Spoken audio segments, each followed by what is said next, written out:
करूँगा मैं तो सिर्फ ये ऐड करूँगा कि इंशाल्लाह पेशावर के लोग मुतमईन रहें कि उनके रिप्रेजेंटेटिव्स ना इमरान खान से हिलेंगे, ना इमरान खान के विजन से में हिलेंगे और ना जो मैंडेट आपने दिया है उससे हिलेंगे।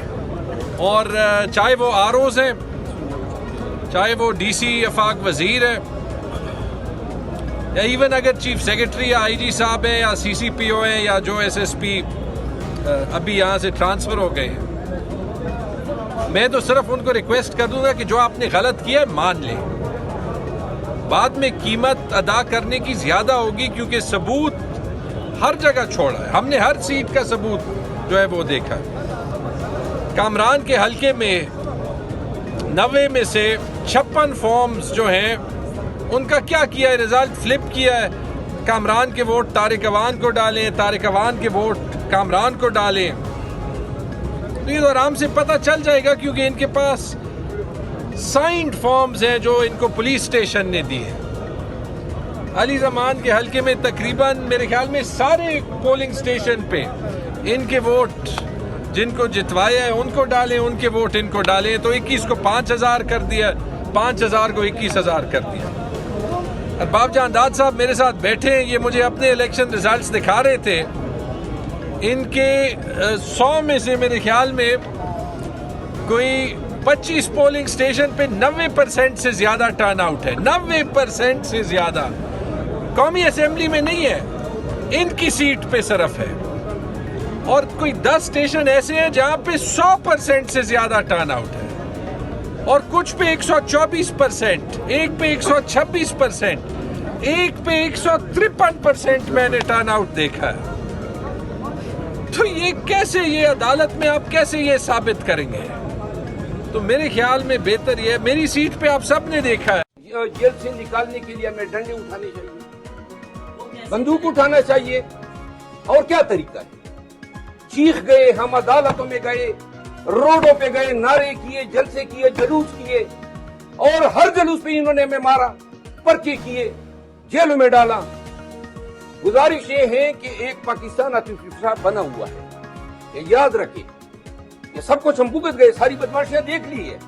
आतिफ पेशाब बना हुआ है, अरबाब इख्तिदार सर वो इसके टॉप पे बैठ के हुक्का गुड़गुड़ा रहे हैं। याद रखें, ये सवाल जब आप करते हैं, मिलाद को उस नहज पे न ले जाएं, और ना हमारे लिए रियासत जो है वो हमारा हक है। हमारे हक में कोई पांव रखेगा, उस पांव को उठा के हम रगीद देंगे जमीन पे। खान साहब, अगर ये हमें इंसाफ नहीं मिलता है। जी मैंने शाहिद हटक मेरे साथ मौजूद हैं। शाहिद साहब, क्या कहना चाहेंगे आज जो पंजाब में किसानों के साथ हुआ, जिस तरह किसानों की गिरफ्तारी हुई, अपना हक मांगने आए थे, क्या कहेंगे इस हवाले से? बिस्मिल्लाहिर्रहमानिर्रहीम। जी, आज का दिन पाकिस्तान की तारीख में एक सियाह तरीन दिन है कि आज हमारे किसानों के ऊपर जो बदतरीन तशद्दुद किया गया, उनको जेलों में डाला गया, उनके ऊपर जिस तरीके से रेड किया गया, ये काबिल मजम्मत है, हम इसकी मजम्मत करते हैं। जी, एक वो भी दौर था जो मेरे लीडर इमरान खान का दौर था कि जब वो किसानों को अपने पास बुला के उनको बिठाया, उनके मसाइल सुने, वहाँ पे कैंप लगाए, किसानों वाला एक माहौल बनाया, एक वो दौर था। फिर उसके बाद किसान कन्वेंशन कराया, किसानों से बातचीत की गई, किसानों की बात सुनी गई। और अगर आपको याद हो वो मंजर कि एक किसान बड़ा जज्बाती हो के रो रहा था कि जब उसने देखा कि हमारा लीडर और हमारा प्राइम मिनिस्टर हमारे मसाइल हमारे घर की दहलीज के ऊपर सुन रहा है। जी, हमारी हुकूमत में हमने सब्सिडी दी बिजली के ऊपर, खाद के ऊपर, और हमने गंदम की खरीदारी के लिए बेहतरीन किसानों से मशावरत के बाद रेट्स मुकर्रर किए। एक दफ़ा पंजाब हुकूमत ने रेट कम किया, प्राइम मिनिस्टर इमरान खान ने खुद ही डायरेक्शन दी कि जी आप गंदम की खरीदारी के रेट्स जो हैं इसको बढ़ाएं।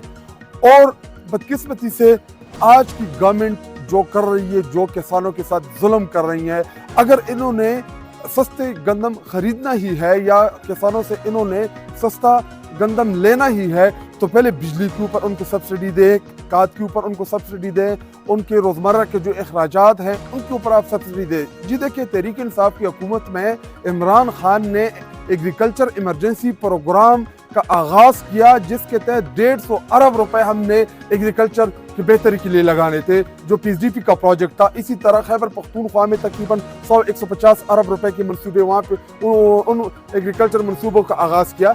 बुनियादी तौर पे हमने ज़राअत को उठाना था और उसके साथ साथ हमने अपने किसानों के ऊपर इतना प्रेशर नहीं डालना था कि किसान कल को काश्तकारी छोड़ दे। लेकिन आज जो ये मरियम नवाज की गवर्नमेंट ने जो फॉर्म 47 के जरिए आई हुई चीफ मिनिस्टर बैठी हुई है, इसने जो किसानों के ऊपर तशद्दुद किया, तहरीक इंसाफ और मैं इसकी भरपूर अल्फाज में इसकी मजम्मत करता हूँ। अच्छा, मुझे बताएं, आपने वो वीडियो देखी होगी किस तरह पुलिस वाले बात आपको गो कॉल दी है या ये आपकी अपनी तजवीज़? नहीं, मेरी खान साहब के साथ कोई इस हवाले से बात नहीं हुई, लेकिन देखिए मैंने पहले वाज़ह कर दिया कि हम वोट लेके आए थे इमरान खान साहब की रिहाई के लिए। इन 3 माह में इस असेंबली में से तो हम कुछ कर नहीं सके। कारकुनों ने बड़ी मार खा ली है, कारकुनों ने बहुत सेक्रीफाइस कर लिया है। अब हम जरा ये ईवान की कुर्सियों से उठे और सड़कों के ऊपर जाके खुद डंडे खाए ना, लीडरशिप खुद डंडे खाए। मैं सबसे पहले खुद तैयार हुई, इसलिए मैंने सबसे पहले अपना नाम दिया। तो मेरा ये एक मौक़िफ़ है, उसके ऊपर ज़ाहिर है जमहूरी पार्टी है, उसमें इख्तिलाफ राय भी हो सकता है, कसरत राय से भी हो सकता है, जो भी फैसला होगा मेरे लिए काबिल होगा, बट मैं अपनी सजेशन तो दे ही सकता हूं। ये बताइएगा, क्या ये बात आपने क्यों की, क्या मकसद था इसके पीछे? क्या आप पार्टी की जो लीडरशिप है उससे कहीं नाराज़ हैं कि जो पार्टी लीडरशिप है वो उस तरह से पूरा एहतजाज है वो एहतजाज अपना रिकॉर्ड नहीं करवा पा रही? क्या वजह है? मेरा भाई मेरा किसी से कोई इख्तिलाफ नहीं है। मैं बड़ा रवादार किस्म का आदमी और पार्टी के तमाम लोगों ने मुझे हमेशा बेइंतहा इज़्ज़त भी दी है और एहतराम भी दिया है, और मैंने भी उन्हें इज़्ज़त और एहतराम।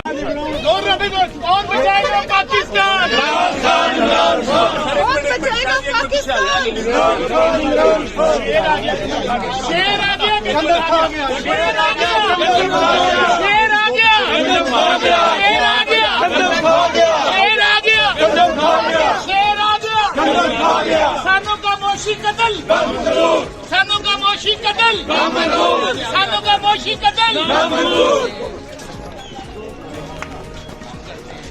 राम राम ना भाई, किसानों से जुड़ा ना होने चलो।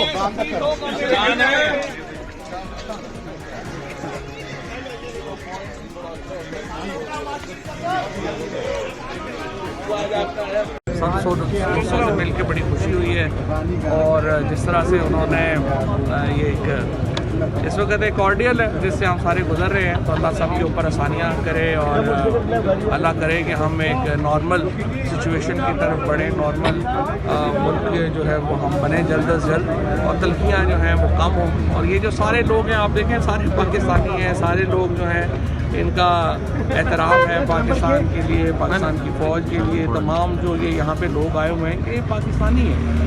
सो मेरा उम्मीद है कि आसानियाँ हों और अल्लाह करे हम जज साहब ये बताइएगा कि आपकी मुतल्लिक जो खबरें चल रही हैं कि आप पीटीआई में वापस जा रहे हैं, कुछ जिम्मेदारी ले रहे हैं। वापस तो उधर होता है जहाँ बंदा छोड़ता है, हम तो गए ही नहीं गए।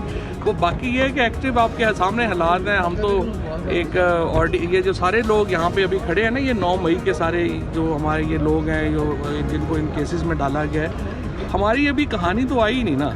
अभी तो सिर्फ उन लोगों की कहानी आ रही है जिनको कहानी बयान करने की इजाज़त है, जो टीवियों पे बैठ सकते हैं, जो रोज़ जो है वो आ जा सकते हैं, कर सकते हैं। हमारी साइड की तो भी स्टोरी ही नहीं आई, वो आप सुनेंगे तो आपको पता नहीं कब आएंगी। सुनेंगे तो पता बताइएगा कि एस्टैब्लिशमेंट के साथ कोई मुज़ाकरात की बातें चल रही हैं? हमें क्या पता, हम तो जेल में होते हैं। आते आते 10-15 दिन जो है वो लग गए, और उसके बाद 1 अप्रैल को सुप्रीम कोर्ट में इस हवाले से पीटीआई जो सुन्नी इत्तेहाद काउंसिल है उनकी जानिब से इसकी अपील जो है वो दायर हो गई।